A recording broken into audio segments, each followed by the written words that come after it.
Money on my mind, looking for a dime. James Locke in the house, gonna help you shine. Welcome to the Poole Locke YouTube channel. I'm James Locke. Today we're going to answer some more Ask James questions of the day. First question, Austin. He says, what is a safe withdrawal rate? Meaning, how much can I take out each year without running out of money? All right, Austin, well, that's where you're gonna dive into the mathematics that we talk about sometimes. I don't usually mention it. So what you may not realize is that a lot of financial advisors or a lot of online calculators, to that matter, really have mathematics behind them called Monte Carlo analysis. And the whole idea is based upon your allocation, your stock bond allocation, and maybe some other things based upon, how many years you think you might live in retirement, which there's, that's a bit of a gamble, right? You don't know how much can you safely withdraw without running out of money. In the Monte Carlo world, a successful outcome means if you die with at least $1 left, you did not deplete the fund. The only way to fail is if you've depleted the fund while you're still alive. So if you are looking at determining that safe withdrawal rate, then it starts to narrow it down to percentages. Is there an 80% chance of success, that you'll die before you deplete the fund? Is there a 90%, 95%? And you want to get that number as high as you can. You might get it up to 99%, which will make you feel confident. But in that case, what you're going to take for withdrawals is going to be a lower number, right? To get that higher percentage of likelihood of not running out of money before you run out of life. And with any of the withdrawal methods, that's the toughest question, is how to and how much you can safely take. Now, also depending upon when you start the program, right? That's a factor as well. There have been times where safe withdrawal rates were touted as high as 5%. That means if you've got $1 million, you could take $50,000 a year. There are times it's as low as 2.6%.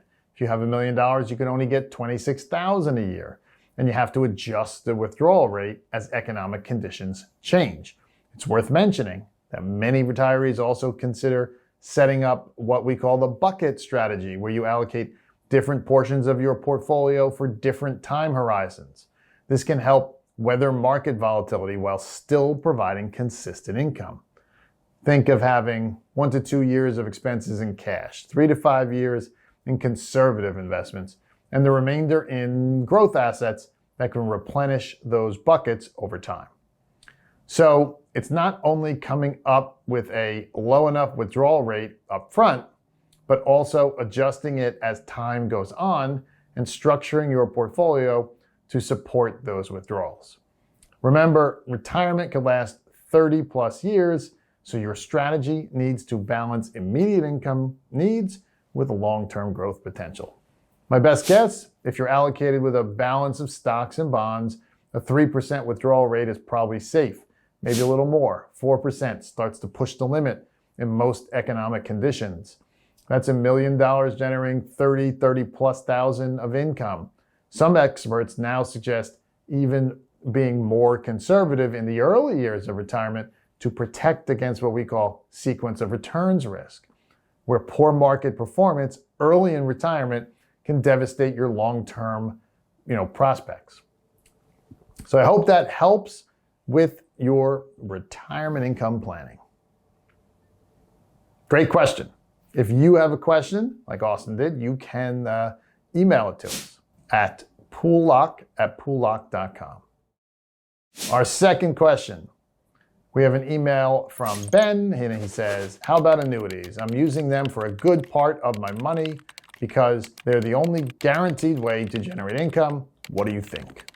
All right, Ben, in many ways, they are the only guaranteed way. I mean, you could buy a 30-year government bond, and that's guaranteed. But what if you live more than 30 years, right? You have to reinvest that money somewhere. So Ben, I agree. Annuities are guaranteed. It's a way where you can just all of a sudden not have to worry about the income anymore.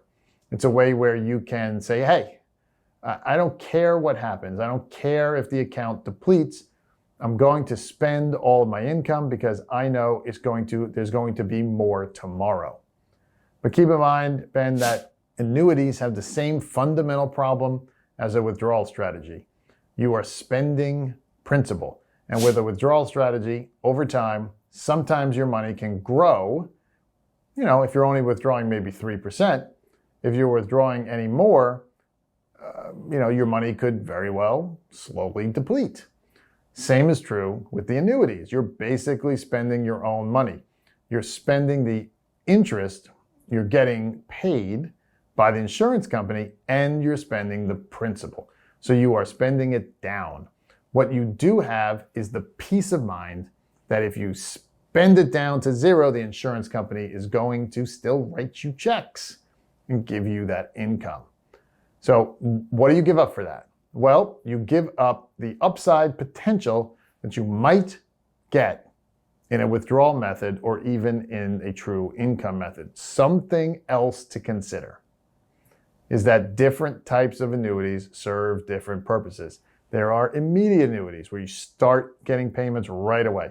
Deferred annuities that grow for a while before payments begin. There are fixed annuities with guaranteed rates, variable annuities tied to market performance, and indexed annuities that offer a middle ground. Each has its own fee structure and complexity that can significantly impact your actual returns. And maybe if you want to keep your money intact longer, because you say, gosh, what if I take sick? And what if I need full-time health care at my house? I don't want to go into a convalescent home. I need to bring somebody in part-time or ultimately full-time. The annuity has spent a lot of your money down. So it's great that the income is there, but 20 years into retirement, that income may not be enough for full-time home health care. So without your principal intact in later years, you might get stuck getting forced into a convalescent facility. It's also worth mentioning that inflation is the silent killer of fixed income strategies like basic annuities. Unless you've purchased an inflation rider, which typically reduces your initial payout significantly, that guaranteed income won't buy as much 10 or 20 years down the road. A $3,000 monthly payment might feel sufficient today, but could be inadequate after decades of inflation. So, annuities, I always like to call them the good, the bad, and the ugly. Because, hey, they've got some strengths, but they also have some real shortcomings.